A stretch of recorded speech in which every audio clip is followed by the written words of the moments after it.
오늘은 종려주일입니다. 종려주일은 예수님께서 십자가 죽음을 위해 예루살렘에 입성하신 날을 기념하는 날입니다. 예수님께서 유월절을 맞이하여 예루살렘에 입성하셨습니다. 유대인들은 유월절을 맞이하여 오래전 하나님께서 애굽에서 노예로 살던 이스라엘 백성을 구원하신 일을 기억하고 감사하고 찬송하기 위해 예루살렘으로 모였습니다. 하지만 우리 주님 예수님은 십자가에 달려 죽으시기 위해 예루살렘으로 들어가셨습니다. 예수님께서 예루살렘으로 들어가실 때 많은 사람들이 손에 종려나무 가지를 흔들며 환영했습니다.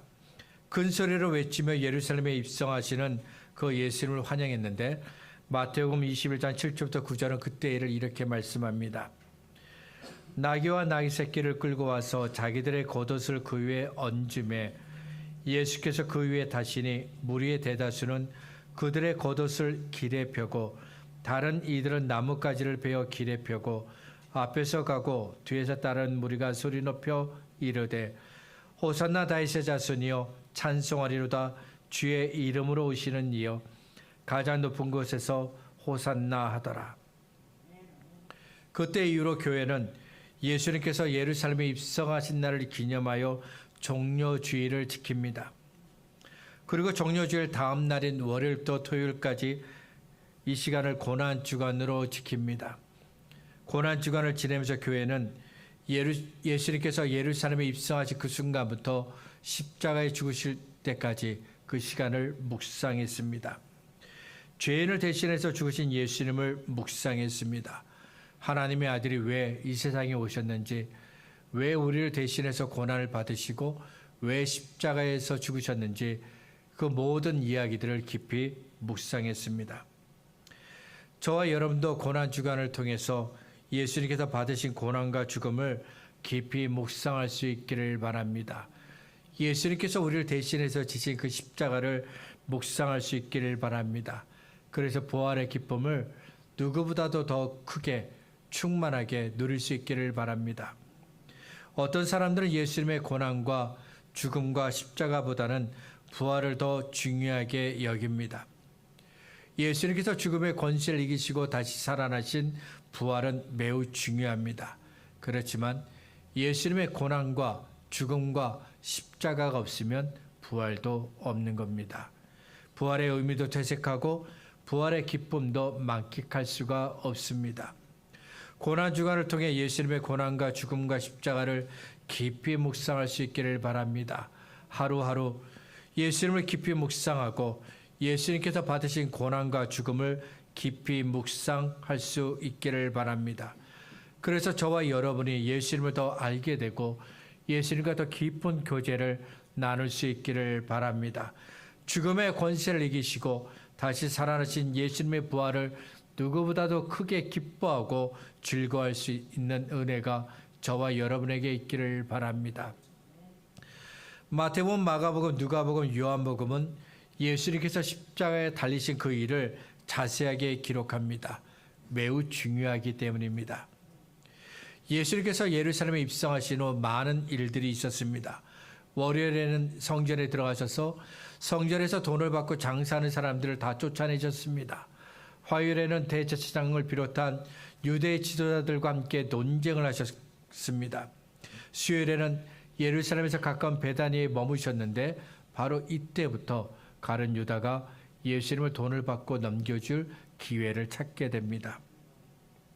목요일에는 제자들과 함께 유월절 식사를 하셨는데 그때 예수님은 제자들의 발을 씻겨주셨고 떡과 포도주를 나눠주셨습니다. 유월절 식사가 끝난 후 주님은 겟세마네 동산으로 가셔서 기도하셨습니다. 금요일은 사람들에게 잡히셨고 온갖 모욕과 조롱을 받으신 후 십자가에 달려 죽으셨습니다. 예수님께서 예루살렘에 입성하신 후 많은 일들이 있었고 또 많은 일들을 하셨습니다. 그 중에서 제일 중요한 일은 예수님께서 십자가에 달려 죽으신 일입니다. 왜냐하면 예수님께서 이 땅에 오신 이유가 바로 저와 여러분을 죄에서 구원하기 위해 십자가에 죽는 것이기 때문입니다. 아이가 태어났습니다. 새로 태어난 아기를 보면 절로 웃음이 납니다. 아기를 보면서 건강하게 자라고 행복하기를 소원하게 됩니다. 태어난 아기를 보고 어느 누구도 너도 이제 죽을 거야 이런 말 하는 사람은 없습니다. 사람은 태어났으면 반드시 죽는 것이지만 그럴지라도 이제 태어난 아기에게 너도 죽을 거야 이렇게 말한 사람은 없습니다. 그렇지만 우리 예수님은 정말 죽기 위해서 이 땅에 태어나셨습니다. 마리아의 몸에서 태어난 그 순간부터 지금까지 예수님은 십자가만을 보셨습니다. 그리고 정한 시간이 되었을 때 주저하지 않고 십자가에 달려 죽으셨습니다. 하지만 그 과정은 쉽지 않습니다. 사람들에게 잡히신 후 예수님은 모욕을 당하셨습니다. 그리고 유대인들이 원하고 빌라도가 결정한 대로 예수님은 십자가에 달려 죽기 위해서 십자가를 지고 가게 됩니다. 예수님께서 십자가를 어깨에 지고 가시는 그 모습은 훗날 제자들에게 예수님께서 하신 말씀을 떠올리게 했습니다. 예수님은 자주 제자들에게 자기 십자가를 지고 나를 따라오라고 말씀하셨습니다. 마태복음 16장 24절입니다.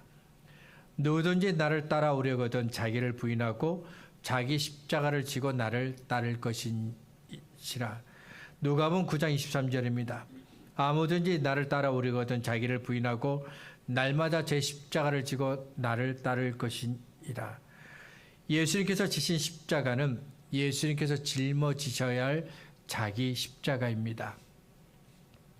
왜냐하면 십자가 위에서 예수님께서 죄인들을 위해 대신 죽으셔야 하기 때문입니다. 십자가에서 흘리신 피로 저와 여러분의 죄를 깨끗하게 씻어야 하기 때문입니다. 때문에 이 십자가는 오직 예수님만 짊어질 수 있습니다. 다른 어떤 누구도 대신 이 십자가를 짊어질 수 없습니다. 예수님이 지셔야 할 자기 십자가입니다.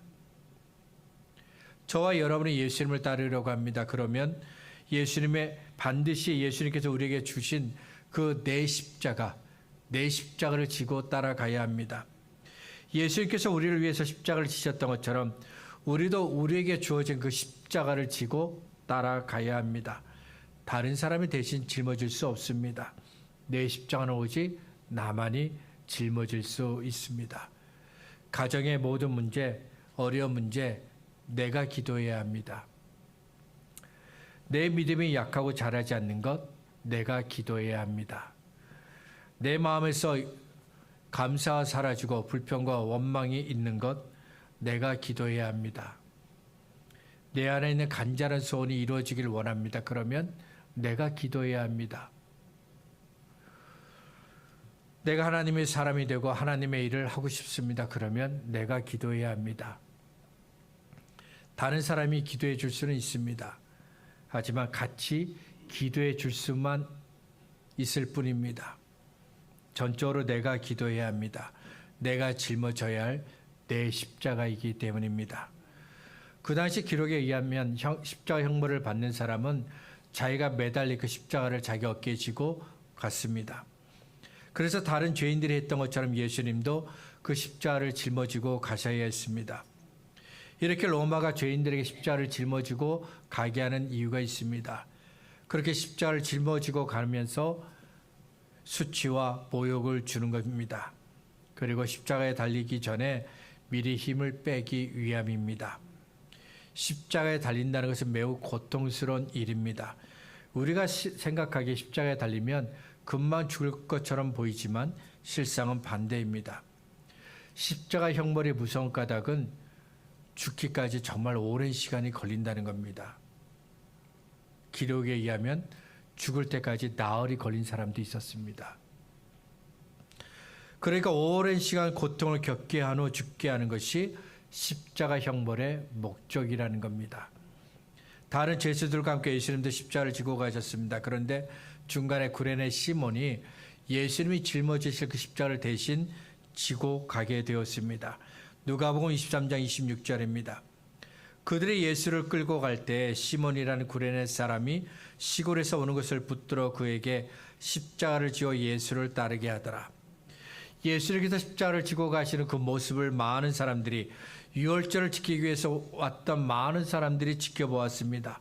그들 중에 구레네 사람 시몬이 있었는데 이 구레네라는 동네는 북아프리아, 그러니까 아프리카 북쪽에 있는 도시입니다.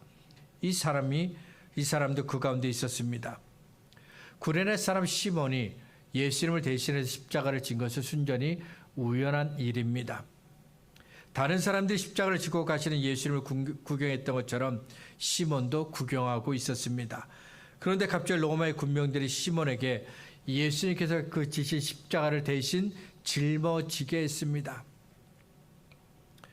구레네 시몬이 왜 예수님을 대신해 십자가를 졌는지 사람들은 여기에 관심을 둡니다. 예수님께서 너무 지쳐서 질 수가 없기 때문에 당시의 풍습을 따라 구레네 시몬에게 십자가를 지게 했다라고 말합니다. 그리고 여기까지 말한 후 한마디를 덧붙입니다. 구레네 사람 시몬은 억지로 십자가를 졌습니다. 맞습니다. 구레네 사람 시몬은 억지로 십자가를 졌습니다.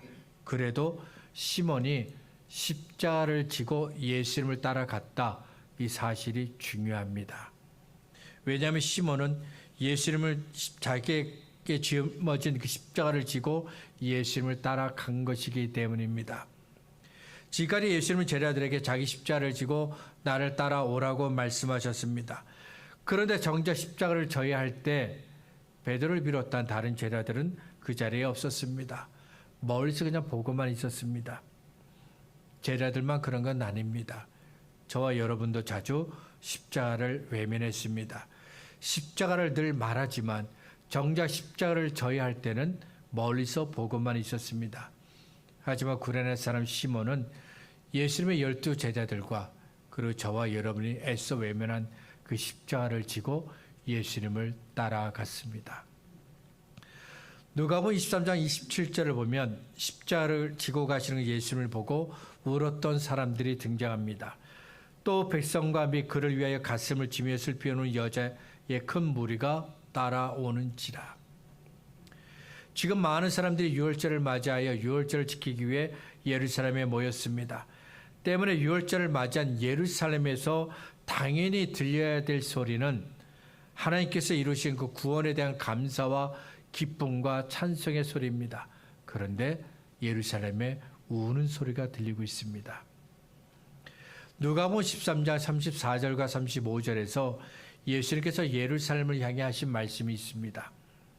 예루살렘아 예루살렘아 선자들을 죽이고 내게 파송된 자들을 돌로 치는 자여 암탉이 제 새끼를 날개 아래에 모음같이 내가 너희의 자녀를 모리한 일이 몇 번이냐. 그러나 너희가 원하지 아니하였도다. 보라 너희 집이 황폐하여 버림바 되리라.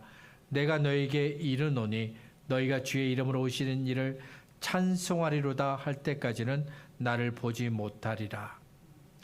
그리고 누가복음 19장 41절부터 44절에서는 예루살렘을 보신 예수님께서 우셨습니다. 가까이 오사 성을 보시고 우시며 이르시되 너도 오늘 평화에 관한 일을 알았더라면 좋을 뻔하였거니와 지금 내 눈에 숨겨졌도다. 날이 이를지라 내 원수들이 도돈을 쌓고 너를 둘러 사면으로 가두고 또 너와 및 그 가운데 있는 내 자식들을 땅에 메어치며 돌 하나도 돌 위에 남기지 아니하리니 이는 내가 보살핌 받는다를 알지 못함을 인함이니라. 십자가를 지고 가시는 예수님을 보고 백성들과 여인들이 울었습니다. 여기서 백성들은 예수님을 미워하고 죽이려고 했던 유대 지도자들과는 달리 아무런 힘이 없는 사람들입니다. 사회적으로도 그저 보잘것없는 사람들입니다. 여자들도 마찬가지죠.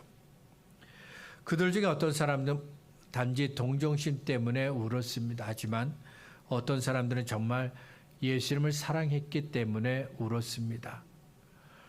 그런데 바로 그 순간 예수님은 오히려 그들을 위로하셨습니다. 누가복음 23장 28절과 29절입니다. 예수께서 돌이켜 그들을 향하여 이르시되 예루살렘의 딸들아 나를 위하여 울지 말고 너희와 너희 자녀를 위하여 울라. 보라 날이 이르면 사람이 말하기를 잉태하지 못하는 이와 해산하지 못한 배와 먹이지 못한 젖이 복이 있다 하리라. 십자가를 지고 가시는 예수님은 너무 지치셨습니다. 밤새 모욕과 조롱을 받으셨습니다. 채찍으로 맞으셨습니다. 대제사장에게로 갔다가 신문을 받기 위해 빌라도에게로 갔습니다. 빌라도에게서 다시 헤롯 왕에게로 갔다가 다시 빌라도에게로 돌아왔습니다. 그래서 구경하고 있던 구레네 사람 시몬에게 대신 십자가를 지게 할 정도로 예수님은 무척이나 지치셨습니다. 그렇지만 예수님의 마음은 여전히 예수님을 위해 우는 사람들의 눈물과 마음을 받을 수 있을 정도로 넉넉했습니다. 조롱과 모욕과 채찍질은 예수님의 육체를 심히 피곤하고 지치게 만들었지만 우리를 향한 예수님의 마음은 조금도 변하지 않았습니다. 십자가는 우리를 대신해서 죽으신 예수님을 위해 오라고 말하지 않습니다. 십자가는 나의 죄 때문에 모욕을 당하시고 죽으셨으니 회개하라고 우리에게 요청합니다. 33절을 보면 예수님께서 십자가에 달리신 장소를 해골이라고 불렀습니다. 여기서 갈보리라는 말이 나왔습니다. 갈보리는 예루살렘 성 밖에 있는 곳인데 로마에서 공식적으로 사형을 집행하는 곳입니다. 누가복음은 예수님의 왼쪽과 오른쪽에 강도가 함께 십자가에 못 박혔다라고 말씀합니다. 어제 밤까지만 해도 예수님 곁에는 제자들이 있었습니다. 하지만 지금은 예수님 곁에 강도 두 사람만 있습니다. 예수님께서 사랑하셨던 제자들은 다 도망가고 반드시 죽어야 할 죄인들이 예수님 곁에 있었습니다. 하나님은 자주 성경을 통해 우리들에게 두려워하지 말라고 말씀하십니다. 나와 함께 하신 하나님, 나를 도와주시는 하나님, 나를 위해 크고 놀란 일을 행하시는 하나님을 믿고 두려움을 이겨내라고 말씀하십니다. 그렇지만 우리는 자주 두려움의 늪에 빠져버립니다. 두려움이 믿음을 이긴 겁니다. 이것은 우리가 믿는 하나님이 약하기 때문이 아닙니다. 우리가 하나님을 믿지 못한 겁니다. 하나님을 믿지 못했기 때문에 두려움을 이기지 못한 것이고 두려움의 늪에 빠져버린 겁니다. 예수님께서 십자가에 달리셨습니다. 그런데 십자가에 달리신 예수님께서 기도하십니다. 34절입니다. 아버지, 저들을 사하여 주옵소서. 자기들이 하는 것을 알지 못함이니이다. 지금 십자가 밑에서는 군병들이 예수님의 옷을 두고 누가 가질지 제비를 뽑고 있습니다. 주변에 있는 사람들은 십자가에 달리신 예수님을 보면서 조롱하고 죽는 것이 마땅하다, 당연하다 여기고 있습니다. 그런데 정작 십자가에 달리신 예수님은 예수님을 모욕하고 조롱하고 미워하고 죽이려는 그 사람들을 용서해 달라고 기도하셨습니다. 마태복음, 마가복음, 누가복음, 요한복음을 보면 예수님께서 십자가에 달려 계실 동안에 7번 말씀을 하시는데 그중에 첫 번째 하신 말씀이 저들을 사하여 주옵소서 이 말씀입니다. 예수님은 예수님을 죽이려고 하는 사람들을 용서해 달라고 기도하셨습니다. 자기들이 무슨 짓을 하는지 모르니까 용서해 주세요. 기도하셨습니다. 한 번은 베드로가 예수님께 예수님, 형제가 내게 죄를 지으면 잘못하면 몇 번이나 용서할까요? 7번이면 족합니까? 그렇게 묻습니다. 그런데 예수님의 생각은 베드로와 달랐습니다. 마태복음 18장 22절입니다. 내게 이르노니 7번뿐 아니라 7번을 70번까지라도 할지니라. 7번만 용서하면 충분하지 않겠냐고 묻는 베드로에게 예수님은 그 7번을 70번까지라도 용서하라고 말씀하셨습니다. 예수님께서 이렇게 말씀하신 의도가 무엇일까요? 우리로 하여금 누군가를 용서할 때 몇 번 용서하는지 손으로 세어보라는 이야기일까요? 예수님은 끝이 없는 용서를 말씀하신 겁니다. 예수님은 베드로에게 말씀하신 대로 죄인들을 용서하셨습니다. 모욕하고 조롱하고 침뱉고 십자가에 매달리게 한 그 죄인들을 용서하셨습니다. 예수님께서 십자가에서 드린 이 기도 때문에 저와 여러분의 죄가 사함을 받았습니다. 십자가 밑에서 옷을 가지기 위해서 제비를 뽑던 군병들 중에 한 사람이 바로 저와 여러분이었습니다. 십자가에 달리신 예수를 모욕하고 조롱하고 당연하다고 여겼던 사람들 중에 바로 저와 여러분도 있었습니다. 그런 우리를 위해 예수님은 기도하셨습니다. 아무것도 몰라서 지은 죄니 용서해 주세요. 그렇게 기도하셨습니다. 그래서 저와 여러분이 죄사함을 받게 된 겁니다. 이번 고난주간에는 저와 여러분도 예수님처럼 기도할 수 있기를 바랍니다. 죄인들의 잘못을 용서하신 예수님의 기도가 저와 여러분의 기도가 되었으면 좋겠습니다. 누군가 내게 준 모욕과 고통과 어려움 때문에 불평하고 화를 내는 것이 아니라 예수님처럼 주님 저들의 죄를 용서해 주세요. 이렇게 기도할 수 있는 저와 여러분의 모습이 될 수 있었으면 좋겠습니다. 예수님은 저희를 사하여 주옵소서 이렇게 기도하셨습니다.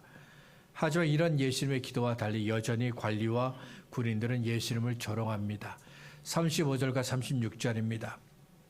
백성은 서서 구경하는데 관리들은 비웃어 이르되 저가 남을 구원하였으니 만일 하나님이 택하신 자 그리스도이면 자신도 구원할지어다 하고 군인들도 희롱하면서, 관리들과 군인들은 십자가에 달린 예수님께 자기를 구원해 보라고 했습니다.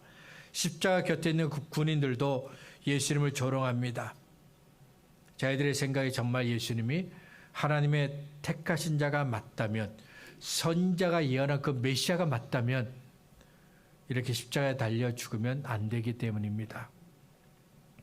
십자가에 달린 예수님을 보고 조롱하는 사람들은 하나님을 믿는 것이 잘못된 겁니다. 그들은 잘못 알고 있는 겁니다. 하나님을 믿는다는 것은 내가 만든 하나님을 믿는 게 아닙니다. 성경이 말씀한 하나님을 믿는 겁니다. 성경을 통해 계시하시고 보여주신 하나님을 믿는 겁니다. 성경이 우리에게 말씀하시고 보여주신 예수님을 믿는 겁니다. 그런데도 어떤 사람들은 자신이 믿고 싶은 하나님을 만들려고 합니다. 자기들이 믿고 따를 수 있는 예수님을 만들려고 합니다. 우리의 구주라면 이런 모습을 갖춰야 된다며 자기들이 만들려고 합니다. 하나님을 사람이 만들면 안 됩니다. 죄인을 구원할 구주를 사람이 만들면 안 됩니다. 메시아를 사람이 만들면 안 됩니다. 그러면 하나님이 아니라 우상을 만드는 겁니다. 우상을 섬기는 이들이 신의 이름을 하나님이라 부르고 예수라 부르고 메시아라 부르는 것과 다를 바가 없습니다. 십자가에 달린 그 예수님의 모습이 너무 초라해 보입니다. 사람들이 다 떠나고 혼자 남은 모습이 외로워 보입니다. 뭔가 해보려고 했는데 뜻대로 되지 않아 정말 낙심하고 실패한 모습처럼 보입니다. 예수님의 머리 위에는 이 사람은 유대인의 왕이라고 쓴 명패가 있었지만 아무리 봐도 십자가에 달리신 그 예수님은 왕처럼 보이지 않습니다. 이런 생각은 성경을 모르기 때문에 갖는 겁니다. 성경을 알면 왜 예수님께서 십자가에서 죽으셨는지 이유를 알게 됩니다. 성경을 알면 왜 예수님께서 도살장으로 끌려가는 짐승처럼 고난을 당하시고 죽으셔야 했는지 알게 됩니다. 성경을 알게 되면 왜 하나님의 아들이신 예수님께서 우리를 대신해서 죽으셔야 했는지 그 이유를 알게 됩니다. 마태복음, 마가복음, 누가복음, 요한복음이 십자가의 처참하게 달리신 예수님을 자세하게 보여주는 이유가 있습니다. 십자가에 달려 죽으시는 그 예수님을 보면서 죄가 얼마나 심각한지를 깨달으라는 겁니다. 죄의 대가가 무엇인지 깨달으라는 겁니다. 그리고 우리가 받아야 할 고난과 죽음을 예수님께서 대신 지신 것이 얼마나 감사한 일인지 깨달으라는 겁니다. 말씀을 정리하겠습니다. 종료주일은 우리에게 십자가에 달리신 예수님을 보게 합니다. 왜 예수님께서 십자가에 달리셨는지, 왜 십자가에서 죽으셨는지 깊이 생각하게 합니다. 고난주간을 통해 예수님을 더 깊이 생각할 수 있기를 바랍니다.